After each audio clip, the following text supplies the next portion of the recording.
BBC Sounds. Music, radio, podcasts.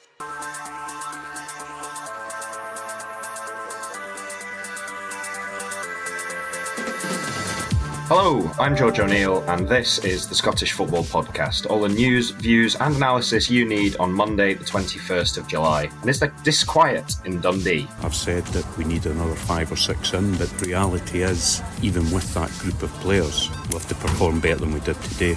So I take ownership of that. I take full responsibility around that. Dundee are all but out of the League Cup after just 2 games and 2 defeats to start the Stephen Presley era. And after lots of chat over the years about the standard of Scottish football, could your nan really play there? Today, I think there's loads of different reasons behind our performance and behind the result. And Celtic clearly fitter than us and sharper than us. No excuses, Celtic were better than us. Celtic humble Eddie Howe's Newcastle in a friendly, and we talk transfers. And finally, will there be more Scottish heroics in Europe this season? It's over the bar!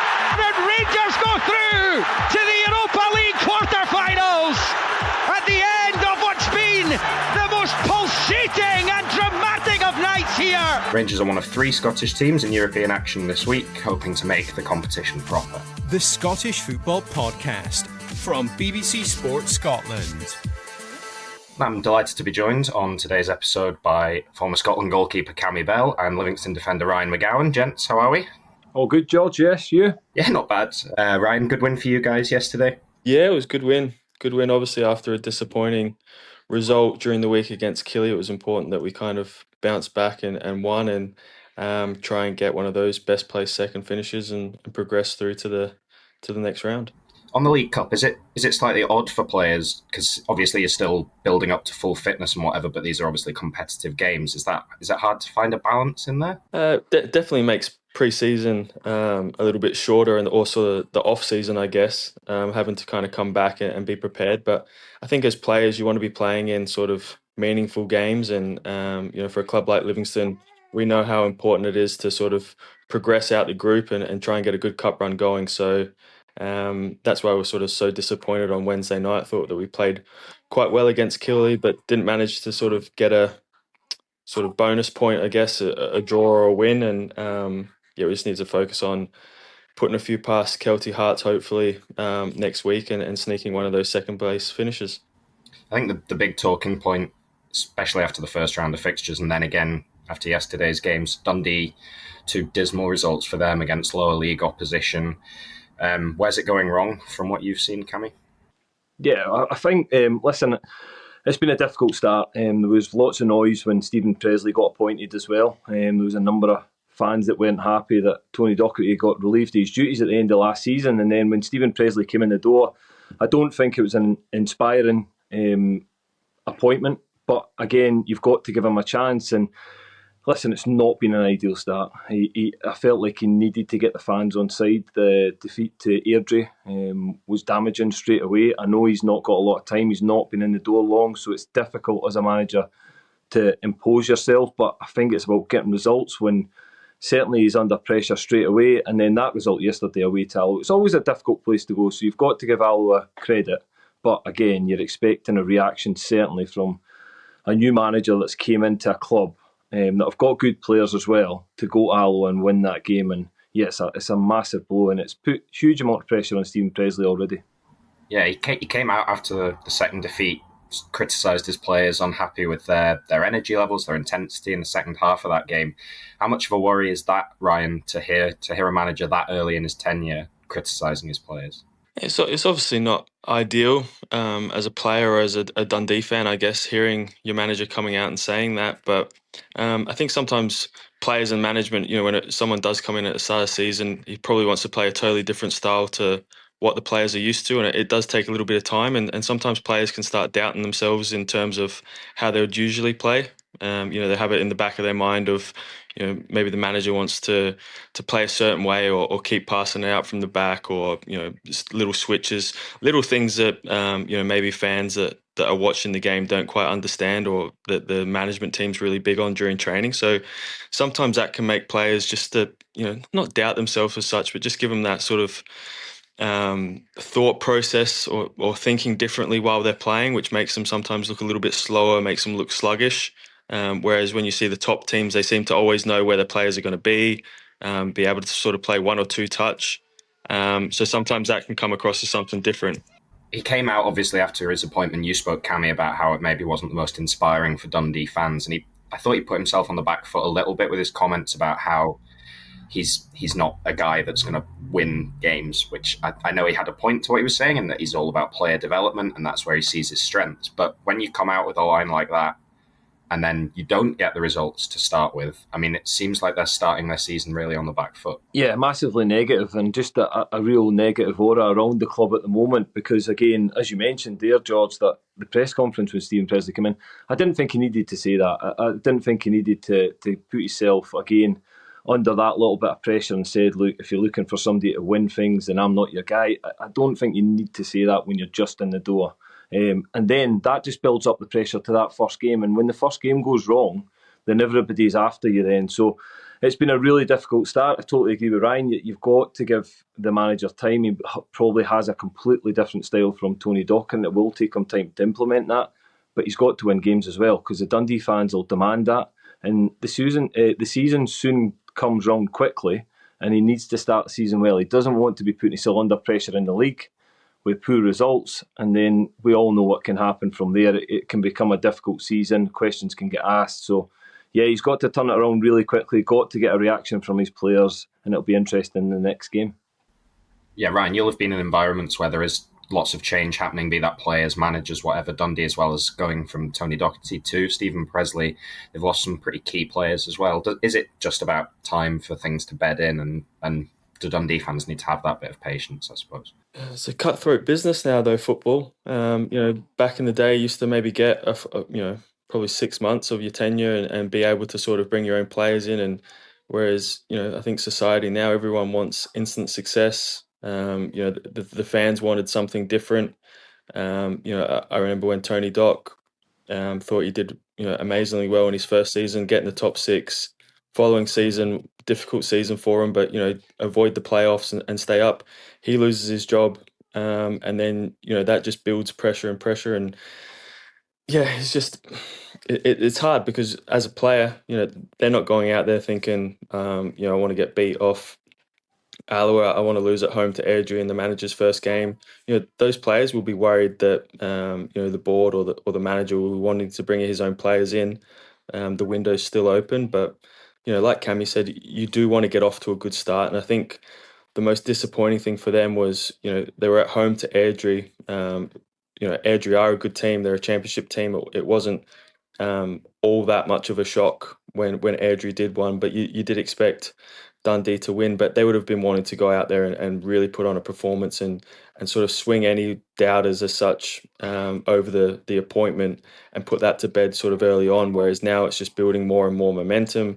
Even if they sort of win the next three, there's still going to be a few sort of doubters as such. They're going to have to go on a real run to get everybody on board, and I think that's what you worry about as a player or as a club, as a chairman, is when there's a bit of a divide, not only sort of from the support in terms of who's supporting the manager and who's wanting the players or previous managers, and you want Dundee to sort of, or Stephen Presley will be wanting the players to put on a real good couple of performances, go into the season on the back of a few wins, a few goals, and then see what happens going from there.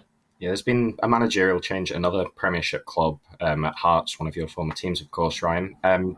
Things seem pretty rosy for Derek McInnes. It's early days, but he seems to have the fans on board, new signings, scoring goals.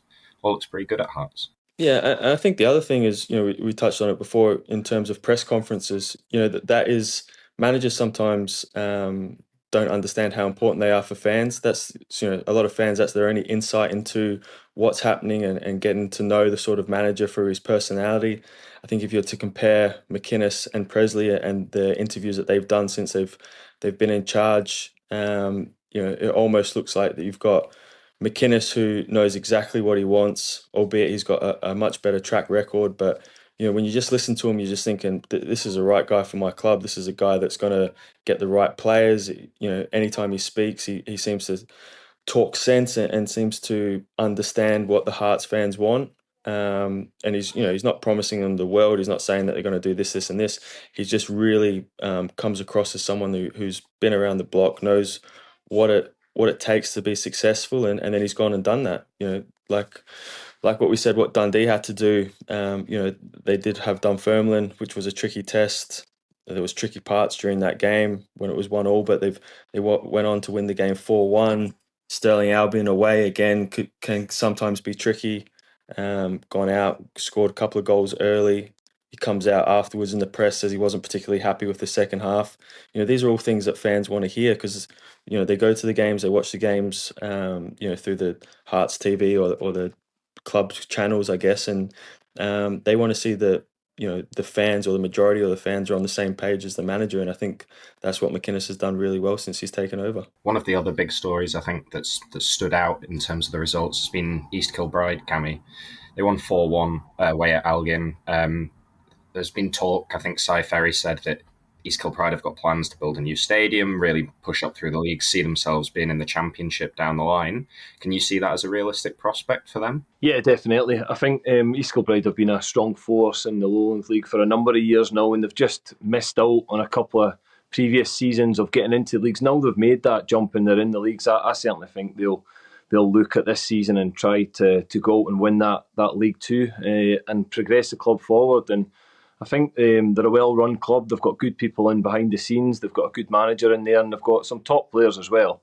So yeah, I absolutely can see them going forward in the next few years, and I certainly think they'll be favourites to go up in League Two this season. They've had a fantastic start in the League Cup as well. Yeah, I think we'll move on now to non-competitive games, but there was sort of shockwaves went around when I saw that Celtic had beat Newcastle 4-0. Can you read too much into friendly wins like that? I think it's the scoreline that stands out, Cammy, when you see Celtic have beaten Newcastle, who are going into big European competitions by that margin. It's impressive, isn't it? Yeah, it certainly is. Again, it was obviously at Celtic Park, so they were at home. They were in their own environment. So listen, Celtic are a very competitive team. We've seen them progress within the Champions League last season. They are getting better, playing top opposition, and I think it's early days for Newcastle as well. They won't have been in long. Again, Celtic have probably had a little bit longer training, but take nothing away from that. It's a fantastic result. It's exactly what Brendan Rodgers would have wanted. It breeds confidence within the camp. Again, you're beating a top side, as you say, a top European side. You're beating them at home comfortably. So that can only breed confidence for them going forward. And Celtic have obviously got big matches to look forward to this season. And yeah, I think he'll be happy with what he's seen yesterday. And certainly I spoke to a few Celtic fans and they were certainly happy with what they seen on the pitch, the intensity they played at, and yeah, real dominant performance. Yeah, they unveiled new striker Shin Yamada, who I hope I've said that right, and I'm not going to get angry Celtic fans or angry Japanese supporters coming at me for my pronunciation, but he was unveiled before the game, another Japan international arriving at Celtic Park. But Brendan Rodgers was keen to stress, Ryan, that he wants more reinforcements. Is there a particular area you think he'll be looking to bolster his squad, Brendan? I'm not sure. I think obviously, I think Brendan Rodgers is more focused on the Champions League. That's not being disrespectful to the league, but I think he probably believes that he has a squad right now that's capable of winning the league. I think he really wants to make inroads in the Champions League. I think that's why he was brought in. Is to progress the club in the Champions League. Is to make him a strong force. Is to be getting into the latter rounds, and to do that, you need players of high quality at the top end of the pitch, because they're the game changers. They're the ones that can turn draws into victories, or turn defeats into a draw or a win. So I think he would really love a proper out and out goal scorer. Someone that's going to get 30 plus goals. I think he's not going to come out and say that after the money they spent last season on their strikers, but I think if you were to look at it, they'd probably be looking at that and a right winger. And I think that's what Celtic fans are wanting. They're wanting a real sort of statement signing of, a club that's not that they get it thrown at them as such, but, they're getting all this money from the Champions League, from, player sales, and I think fans sometimes want that money to then come straight back out the door and go and get these top quality players that fans want to go and watch week in, week out. Me personally, I hope that they don't be spending silly money on crazy strikers that are going to give me a run around during the season. But I think they're going to need a real high quality sort of forward area player to progress in the Champions League and make themselves a real force to be reckoned with. There's been transfer movement at Pittodrie as well, Cammy. A return on loan for Alfie Dorrington. How impressed were you by him last season, and do you think that's a big boost for Aberdeen? Yeah, I think it's a really good move from Aberdeen. I think it's good business all round for everyone that's involved in it. I think him coming back to the club, I was impressed with him last season. It's a good move for him. I think he'll see coming there to potentially catapult his career going forward if he has another good season. So yeah, I think it's a good bit of business. It's a player that now obviously knows the league, knows what's expected at Aberdeen as well. So I expect Aberdeen again to have a really good season. They'll want to start the season well off the back of winning the cup. They'll still have that high in the back of their heads, and they'll want to go and start the season well and put themselves in a really good position.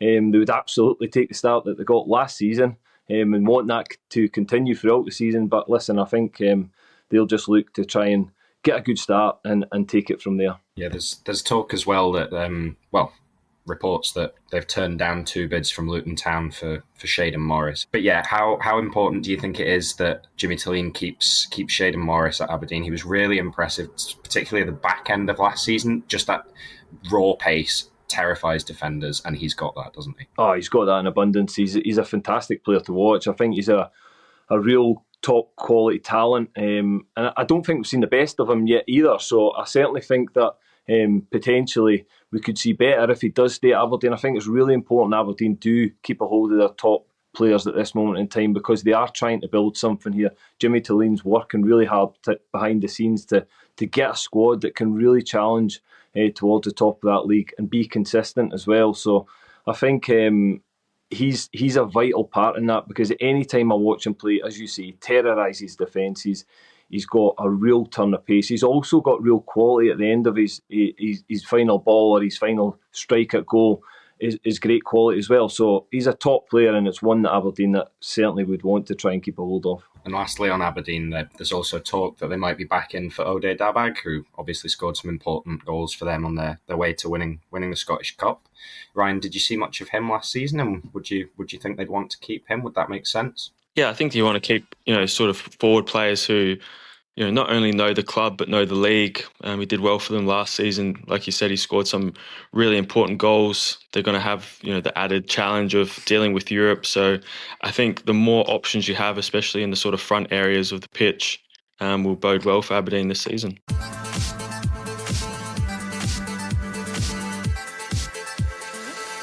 Right, let's talk Rangers now. They play Panathinaikos at Ibrox on Tuesday evening, Russell Martin's first competitive match in charge. Panathinaikos is a tough draw for Rangers, I think. Is getting such a big game first up, can that be tricky, Cammy, going into a must-win game in your first competitive outing? Yeah, massively difficult for Russell Martin coming into a club that, again, there was a lot of change needed to happen within backroom staff to playing staff, and even ownership of the club over the summer. So yeah, there's been a massive amount of change in a short space of time. So all these little factors add into how difficult a task this is for Russell Martin. But again, he's going to face it head on. He knows that Panathinaikos are a top team. They finished second in the Greek league last season. So they're a very good team. They're used to winning games as well. So it's going to be a big challenge. But again, Rangers have got 1 or 2 players in the door. He's already, you can see he's implementing his style, the philosophy, the way he wants to play. And I think he'll be confident going into this game, though. I think he'll know that, yes, it's a huge match, but it's a huge opportunity as well, because I think a lot of people realistically know this is a difficult one. And if he manages to navigate his way through these 2 legs and progress Rangers onto the next round, then I think that's a real positive start for Russell Martin. There was lots of talk before the squad was announced for this game about who might be in and out, given speculation about futures and whatever. But Cyril Dessers and Hamza Igaman, two names that have been heavily linked away with moves away from Rangers, they're both in. I mean, these games, if players are wanting a move, they're a chance to perform, but also Rangers will want their two best strikers fit and firing going into such a big game, won't they, Ryan? Yeah, like I've said through this podcast, goals change games and goals win your games. And I think if you're a Rangers fan, you'd much rather those two players in your European squad. Whether they'll be here at the end of the window, you're unsure, but you want them to be, if they go out and perform and progress through this tie and each of them score a couple of goals, it puts a few million maybe extra onto their price tag. It might sway them to stay at the club and progress their sort of futures with Rangers. So you sort of want, as a fan, your best players to be in those European squads, to put your best foot forward. And like what Cammy said, I think it's a great game for Russell Martin. The fans will be right up for the game. It's not as if it's a European minnow and a potential banana skin. The fans will know how tough a game this is, how big a club Panathinaikos are, and they'll be sort of right up for the game, right behind the players, and I think it'll be a perfect one for Russell Martin's first game in charge. Let's move on to the other Scottish teams in Europe then. Hibs play Midtjylland, which again is a pretty tough draw for them. There'll be a first chance for Hibs fans to see their new record signing, Thibaut Klidje. That's a real statement, isn't it, Cammy? Hibs going out, breaking their transfer record, especially off the back of the season that they had last season and the momentum they built under David Gray. There seems to be a real air of positivity at Easter Road. Yeah, a massive sign of intent for me that they want to progress, they want to push on under David Gray. They're allowing him to go and make a statement. And this is a big challenge for them, as you say. The Danish team, they're a very good team. Again, I think they finished second in the Danish league, so this is going to be a tough game for Hibs. But off the back of last season, they'll believe they can go and progress through this tie. It's a huge opportunity for all the players involved, and it just seems like Hibs are in a good place at this moment in time. It looks like that everyone's on the same page and everyone's wanting to move forward. So yeah, hopefully David Gray can get a good result away from home and give themselves a chance when they come back to Easter Road. And in stark contrast to those other two draws, I suppose Dundee United are playing relative minnows. UNA Strazen of Luxembourg. I can't imagine any of us three can claim to be experts on them, but I'll come to you, Ryan. You've drawn the short straw, I suppose. United, they simply have to win that, don't they, given that tie? Yeah, I think so. And like we said, there's probably a lot of pressure on them to progress. This team will be, it might not be the sort of same standard as your Panathinaikos and the team that Hibs are playing. I don't want to mess up and try and pronounce it, but that brings its own challenges on it. The Dundee United fans will be already looking at who they can get in the next round, but the players need to be professional. They need to make sure that they're right up for it and have prepared properly for this game, because almost every game in Europe's difficult. It takes on its own challenges, so they'll need to be really professional, make sure they get the job done and progress through. And it'd be great for Scottish football if you can sort of get all of the big clubs through the rounds and progressing and doing well in Europe. And like what you said, Hibs going out and spending sort of record fee, I think it's only good for Scottish football. You want your clubs to be spending money. You want a good Aberdeen, you want a good Hibs, you want a good Hearts, you want them all challenging Dundee United, being in Europe and receiving all that money and then using it wisely. I think in recent years, certain clubs have got money and then sort of spent it poorly or been mismanaged, whereas I feel like sort of the clubs that I've mentioned, they also seem to be on a sort of upwards trajectory, and hopefully that makes a really exciting season coming up. Yeah, absolutely. Let's hope for 3 wins as well for the interests of Scottish football. That's all we've got time for today. Many thanks to Cammy Bell and Ryan McGowan. And thank you for listening. Remember, you can subscribe to the Scottish Football Podcast in the BBC Sounds app. We're here bright and early every day, so make sure you subscribe and listen to every episode. Thanks for listening. Goodbye. For everything you need to know about your team this season, download the BBC Sport app. All the latest news, goal updates, stats and scores, and insight and analysis. Just select your club to get the biggest stories and best content at your fingertips. What a result. Download the BBC Sport app for everything you need to know about your team this season.